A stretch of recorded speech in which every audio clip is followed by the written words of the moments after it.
All right, this next new poll may help explain Trump's continued focus on Joe Biden. With an E. A new poll of South Carolina's Democratic primary has the former vice president far ahead, but a sizable group remains undecided. Tell-Opinion Research's open-ended survey, it's open-ended, meaning they did not provide names when asking likely voters who they support, found 37% said Biden, 10% chose Bernie Sanders, 8% for Elizabeth Warren, while Kamala Harris gets 7%, followed by Pete Buttigieg at 3% and Cory Booker at 2%. Another 32% say that they're not sure. Again, that's the response when voters are not given names to choose from. So, Adrian, I mean, I don't want to over-focus on one poll, but Biden's resounding lead certainly has got Trump's attention, and I wonder if that helps or hurts him. Well, I think to an extent, Mika, right now it actually helps him because, number one, he is able to demonstrate the fact that he's a leader, that he has, we all know that Joe Biden has strong foreign policy bona fides. And secondly, it just shows how petty Trump's attacks are. I mean, he's actually siding with a foreign adversarial dictator over an American citizen. And that actually, I think, helped Joe Biden yesterday. I think he raised money off of it.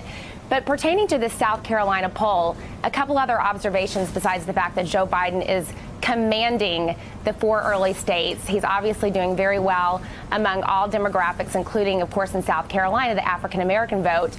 Cory Booker's got a lot of work to do. South Carolina is a state that he has absolutely got to win or finish in the top 2 in order to feasibly go on to Super Tuesday.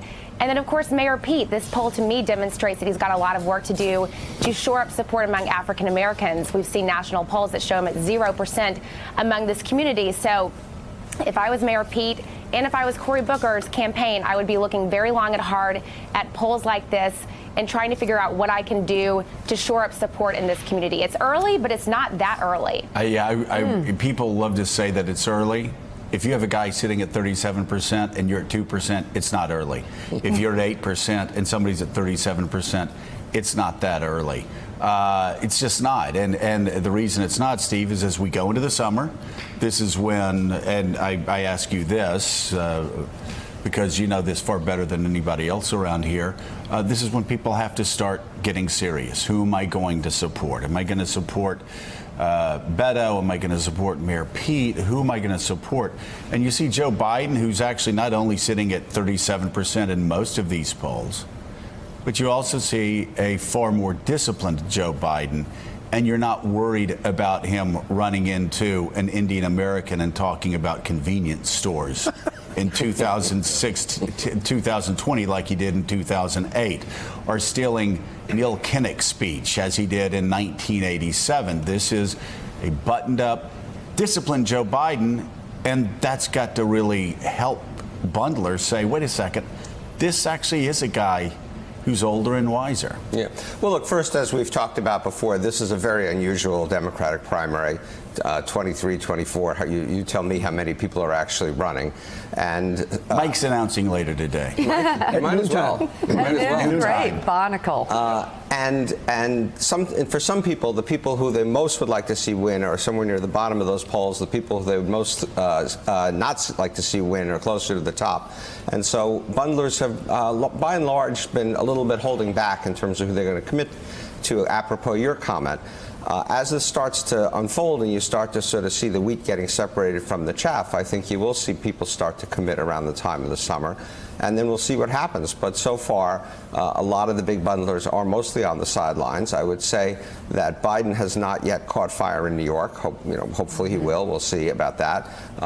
People like Mayor Pete have gotten a lot of the energy in New York at the moment, some to Beto, some to Kamala Harris, people like that. And certainly not Bernie Sanders and Elizabeth Warren. You could say, looking at that poll, because of the way it was conducted, it's who's the most famous, because you're asking who do you support, and they say Joe Biden, he's up 27 points, except conventional polling shows him with even bigger leads in South Carolina. Right. A poll a couple of weeks ago gave him a 31-point lead, including a massive lead of 40 points among African-American voters.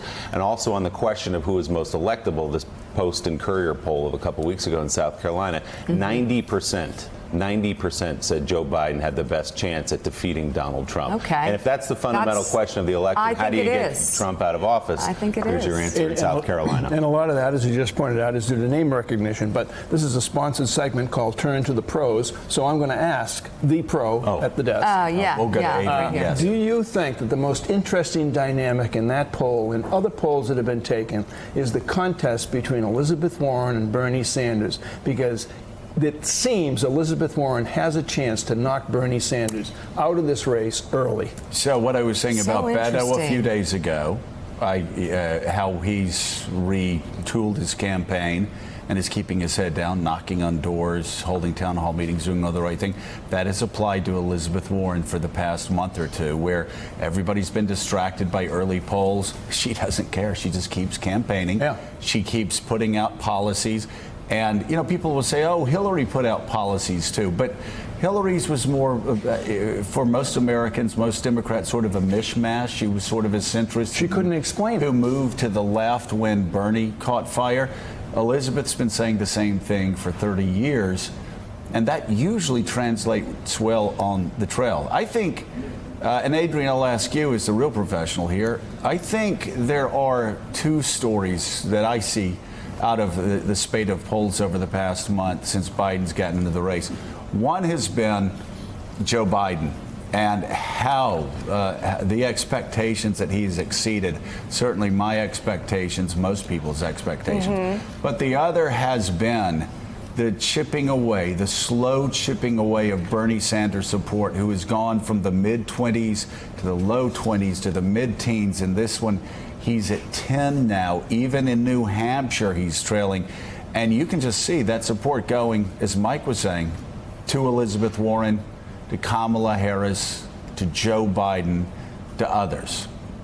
Yeah, Joe, I'm glad you raised that because I don't think it's just Elizabeth Warren who's chipping away at Bernie Sanders' support. I think it's other candidates as well. And look, a lot of people who supported Bernie Sanders in 2016 supported him because he was the anti-establishment candidate. They liked his message. But when you really look at his record, he hasn't actually accomplished a lot legislatively. He's been an elected leader for a long time. But when you look at the actual legislation that he's passed, it's pretty anemic. It's he's got, I think, maybe 2 bills that he's actually passed. So when you're looking at somebody who's actually going to get results and who is going to accomplish legislatively what they seek out to do and sign it into law, you're looking at people like Elizabeth Warren, like Kamala Harris, like some of these other senators and elected leaders who have results that they have actually implemented into law. And I think that is making a big difference among voters, and we will really see this play out in the debates. Steve. Yeah, I agree with all that, but I would add one other thing. What you also see happening here, and we've talked about this before, is a small but perceptible shift in the attitude of the Democrats from who can pass my litmus tests of the various issues I really care Right. about, Medicare for all, this, that, the other, Green New Deal, to who's going to win Yep. and how can we win. And I think that does not work in Bernie Sanders' favor. I could say Yeah, also, we've change just seen the it over the stakes. past few months, also the economy. In the short term, at least, the economy has picked up Yep. even more. It's been in the headlines.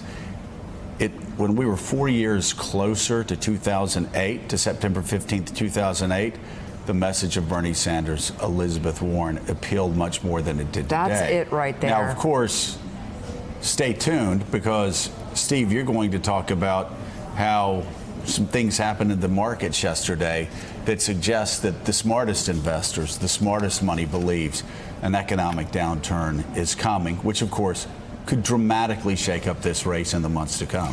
Thanks for checking out MSNBC on YouTube, and make sure you subscribe to stay up to date on the day's biggest stories. And you can click on any of the videos around us to watch more from Morning Joe and MSNBC. Thanks so much for watching.